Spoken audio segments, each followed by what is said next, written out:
कल चंद्र ग्रहण लगने जा रहा है। चंद्र ग्रहण में क्या करना चाहिए? ग्रहण काल चाहे सूर्य ग्रहण हो चाहे चंद्र ग्रहण हो, कहते हैं ग्रहण काल में भगवान का नाम जपना चाहिए, कीर्तन करना चाहिए, अपने मंत्र को जपो जो गुरु जी ने दिया है। भगवान का पर्दा बंद करके सूतक में भगवान को पर्दा बंद करके पहले ही भोग लगाकर पहले ही पूजा आरती कर लो। रात्रि की पूजा आरती 4 बजे के पहले ही कर लो। जैसे 4 बजे से सूतक प्रारंभ होगा तो 3 बजे ही भगवान जी के शाम का भोजन प्रसादी लगा दो, भोग लगा दो, शयन आरती कर लो, शयन करा दो। आप भी 3 बजे ही खा लो। सूतक काल में प्रसाद नहीं पाना चाहिए। ग्रहण काल में केवल भगवान का स्मरण करना चाहिए। चंद्र ग्रहण क्यों पड़ता है, सूर्य ग्रहण क्यों पड़ता है? साइंस का अपना मत है कि छाया पड़ जाती है, पृथ्वी की छाया है ये। तो कहा जाता है कि ये छाया है। ये साइंस कहती है कि छाया पड़ी तो सूर्य ग्रहण पड़ा, छाया पड़ी तो चंद्र ग्रहण पड़ा। साइंस अपने तरीके से जवाब देता है, पर जो आध्यात्मिक जवाब है, इसका आंसर है, उत्तर है, वो ये है कि जब सूर्य और चंद्रमा के बीच में राहु खड़ा हुआ और जब चोरी से समुद्र मंथन का अमृत राहु ने पिया तो मोहिनी भगवान ने तुरंत राहु का सिर काट दिया।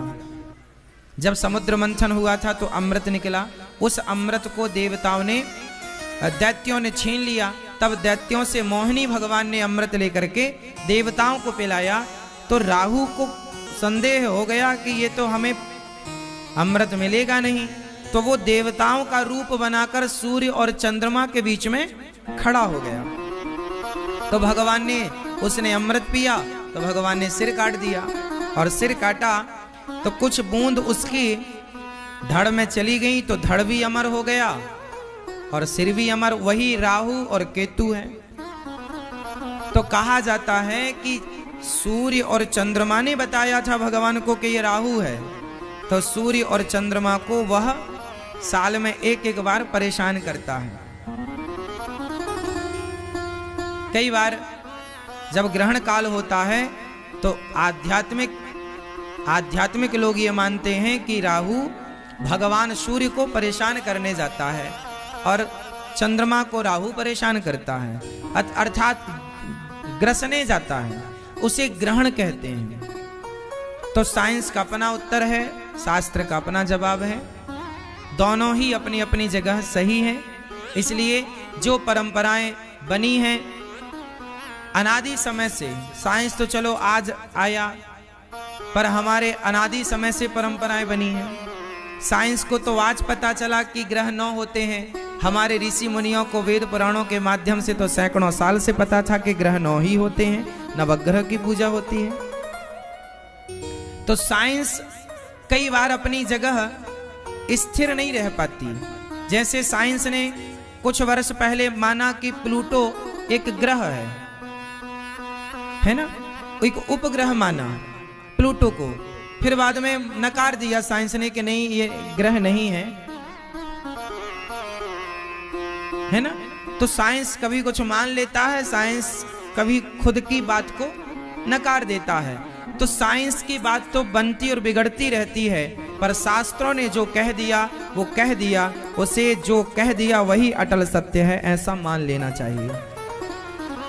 शास्त्रों के प्रमाण बड़े गजब के हैं। साइंस को पता चला कि पृथ्वी गोल है। कब पता चला बताइए? पृथ्वी गोल है ये सिलेबस में कब आया? ये पाठ्यक्रम कब लागू हुआ कि पृथ्वी गोल है? कब पढ़ाया गया?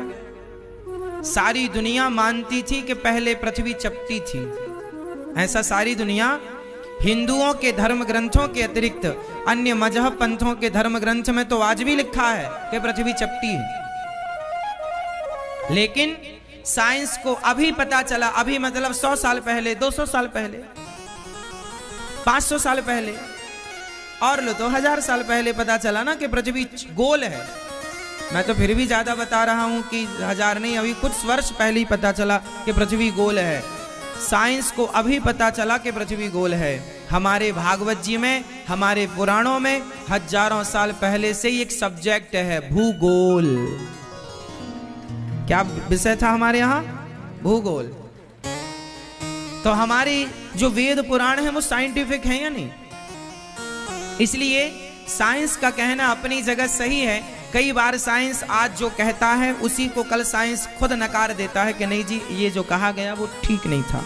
वो साइंस के बहुत सारे दलीलें बाद में समय आने पर उसे बदला गया, बहुत सारी चीजों में बदलाव हुआ, अपडेट किया उन्होंने। लेकिन शास्त्रों में जो पहले था, नवग्रह 9 ग्रह तब भी थे, आज भी 9 ही ग्रह हैं। साइंस ने पहले माना नहीं 10 ग्रह हैं, प्लूटो को जोड़ लिया, बाद में नकारना पड़ा कि नहीं जी, वो साइंस ने खुद नकार दिया कि नहीं जी ये ग्रह नहीं। हाँ या ना? तो कुल मिलाकर के हमारे जो शास्त्र हैं वो अपनी जगह स्थिर हैं। इसलिए हमारे अपने धर्म ग्रंथों पर हमें ज्यादा विश्वास करना चाहिए। हमें अपनी संस्कृति पर ज्यादा गर्व करना चाहिए, क्योंकि आज साइंस जो कह रहा है वही हजारों साल पहले हमारे वेद पुराणों ने बता दिया था। अब आप ना जाने, ना सुने, ना समझें तो गलती आपकी है।